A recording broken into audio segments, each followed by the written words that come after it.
तो बच्चों, हम इससे पहले पढ़ चुके, हमारा जो चैप्टर चल रहा था यूरोप में राष्ट्रवाद का उदय, उसके बारे में हमने पहले पढ़ा। नेपोलियन के बारे में और वियना संधि क्या थी, एस्टेट जनरल क्या था, इन चीज़ों के बारे में हम पढ़ चुके। अब हमें यूरोप में राष्ट्रवाद कैसे फैला उसके बारे में जान लेना आवश्यक है। उसके बारे में जानेंगे यहाँ पर इस वीडियो में, देखते रहिए हमारे साथ। यूरोप में राष्ट्रवाद, ठीक है। सबसे पहले बात आती है यूरोपियन समाज की संरचना कैसी थी उस वक्त पे। जब यूरोप में क्रांतियों का दौर शुरू हुआ तो यूरोपीय समाज की जो संरचना थी उसके बारे में बात करेंगे। तो यूरोपीय समाज की जो संरचना थी वो 19वीं शताब्दी से पहले दो वर्गों में विभाजित थी। दो वर्ग कौन कौन से थे? एक वर्ग था हमारा उच्च वर्ग और एक वर्ग था निम्न वर्ग। इनमें क्या क्या असमानताएं थी? उच्च वर्ग में कम जनसंख्या वाले लोग रहते थे और निम्न वर्ग में जो थे वो ज्यादा जनसंख्या वाले लोग रहते थे।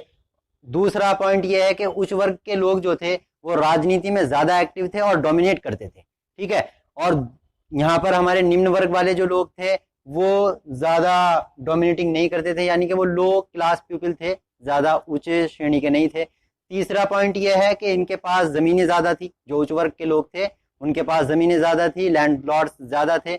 और जो हमारे निम्न वर्ग के लोग थे, निम्न वर्ग के पास जमीनें नहीं थी, वो किराए की जमीनों पर रहा करते थे, उनके किराए के मकान थे। और जो उच्च वर्ग के लोग थे उनके पास वोट करने के राइट थे, वोट करने के अधिकार थे। निम्न वर्ग के लोगों के पास वोट करने के अधिकार भी नहीं थे, वो वोट भी नहीं कर सकते थे।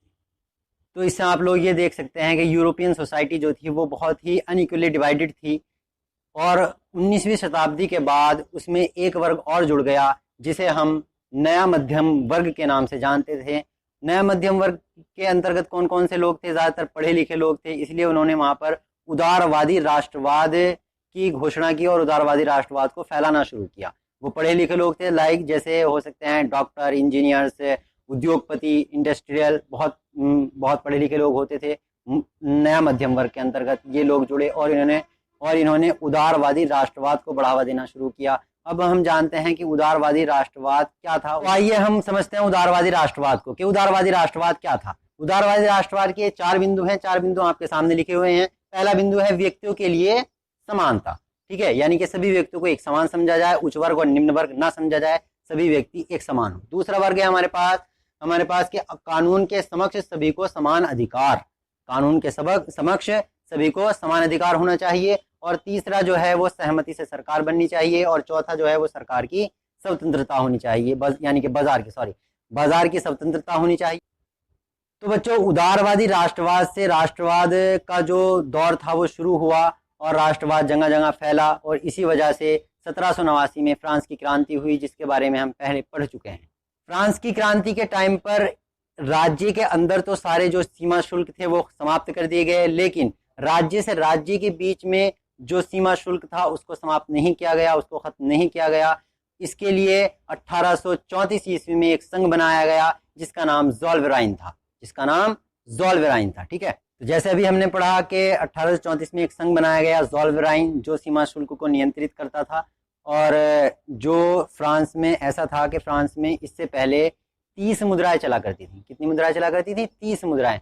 उन 30 मुद्राओं को खत्म करके सिर्फ दो मुद्राओं का चलन हुआ। सिर्फ वहां पर अब दो मुद्राएं चलती थी। जैसे यहाँ पर रुपया चलता है, इसी तरह से उस टाइम पर वहां पर 30 मुद्राएं चला करती थी। अब यहाँ पर 1 रुपया है। अब मान लो अगर हमारे 28 राज्य हैं, 28 राज्य में अगर अलग अलग मुद्राएं चलें तो कितनी परेशानी होगी। एक जगह से दूसरी जगह जाने में वहां पे अलग पैसा चल रहा है, यहाँ पे अलग पैसा चल रहा है।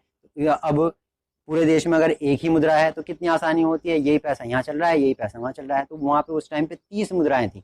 उन 30 मुद्राओं को खत्म करके वहाँ पे सिर्फ दो मुद्राएं कर दी गई। ये ज़ोलवेराइन जो संघ बनाया गया था सन 1834 में, ये उसने काम किया।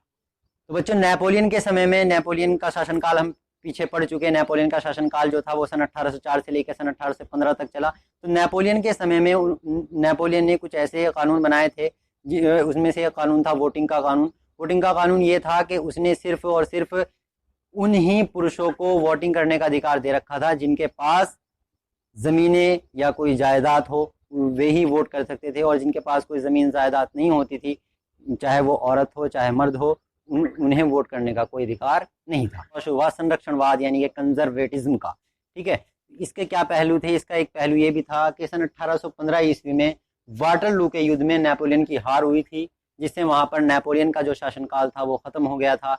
और नेपोलियन को जो हराया हराया था वो ऑस्ट्रिया, रूस और ब्रिटेन ने मिलकर हराया था, जिससे वहाँ पर नेपोलियन का शासनकाल ख़त्म हो गया। और फिर वहाँ पर जो यूरोपियन सरकार थी, पूरी यूरोप की जो उच्च होते थे लोग वहाँ के, उन्होंने क्या काम किया? उन्होंने जो राजतंत्र था उसको बरकरार रखा। वहाँ पर जो राजतंत्र था यूरोप का, उसमें फ्रांस का, सॉरी, जो फ्रांस का राजतंत्र था उसको बरकरार रखा। और सामाजिक ऊंच नीच जो थी, मध्यम वर्ग, उच्च वर्ग, निम्न वर्ग, उसको भी बरकरार रखने का काम किया। उन्होंने उन चीज़ों को ख़त्म नहीं किया। इसके लिए उन्होंने जितने भी काम थे, यानी नेपोलियन ने अपने शासनकाल में जो जो बदलाव किए थे उनको हटा दिया गया और नेपोलियन के बदलाव को खारिज कर दिया गया। और इसके लिए उन्होंने एक ट्रीटी साइन की, ट्रीटी मतलब संधि साइन की, जिसे हम वियना की संधि के नाम से जानते हैं। वियना की संधि पर प्रकाश। वियना की संधि जो थी वो क्या थी? तो यूरोपियन सरकार ने फ्रांस को दबाव में लाने के लिए वहाँ पर एक संधि साइन की, जिसे हम ट्रीटी ऑफ वियना या वियना की संधि के नाम से जानते हैं। उसके क्या अहम पहलू थे? उसका अहम पहलू, पहला डिसीजन तो उसमें ये लिया गया कि फ्यूचर में फ्रांस के विस्तार को रोकने के लिए उसकी फ्रांस की जो सीमाएं थी वहाँ पर एक श्रृंखला बना दी गई, ताकि फ्रांस अपने क्षेत्रफल में विस्तार न कर पाए। दूसरा पॉइंट ये था कि फ्रांस की क्रांति से पहले जो वहाँ का राजवंश था, बूबो राजवंश, जिसमें लुई 16वां राजा था, उसको फिर से बहाल किया गया, उन्हें सत्ता में फिर लाया गया। ठीक है। और तीसरा पॉइंट है राजतंत्र, यानी कि जो फ्रांस के लोगों ने मांग की थी लोकतंत्र की, उसको ना ला करके फिर राजतंत्र ला दिया गया और फ्रांस में फिर से राजतंत्र शुरू हो गया। यूरोपियन सरकार के इन फैसलों को, यानी कि वियना की संधि के विरोध करने के लिए क्रांतिकारियों ने अब मोर्चा संभालना शुरू किया और क्रांतिकारियों का दौर शुरू हुआ। क्रांतिकारियों ने अंदर ही अंदर कुछ सोसाइटीज बनानी शुरू कर दी, जिससे राष्ट्रवाद को बढ़ावा मिला।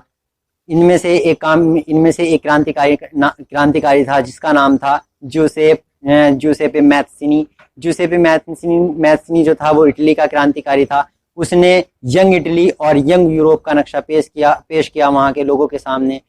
वहाँ के जो रूढ़िवादी लोग थे वो जूसेप मैत्सिनी से बहुत डरा करते थे। जूसेप मैत्सिनी वहाँ पर एक लोगों की पहचान बन गया, लोगों ने उसे अपना नेता मानना शुरू कर दिया और उसके साथ राष्ट्रवाद के क्रांति के लिए आगे आने शुरू हो गए लोग। जो भी ये मैंने बताया है, इसके आधार पर किताब में आपको जो भी क्वेश्चन मिले उन क्वेश्चनों को कीजिए और इनको हेडिंग टू हेडिंग इसी तरह से लिखिए।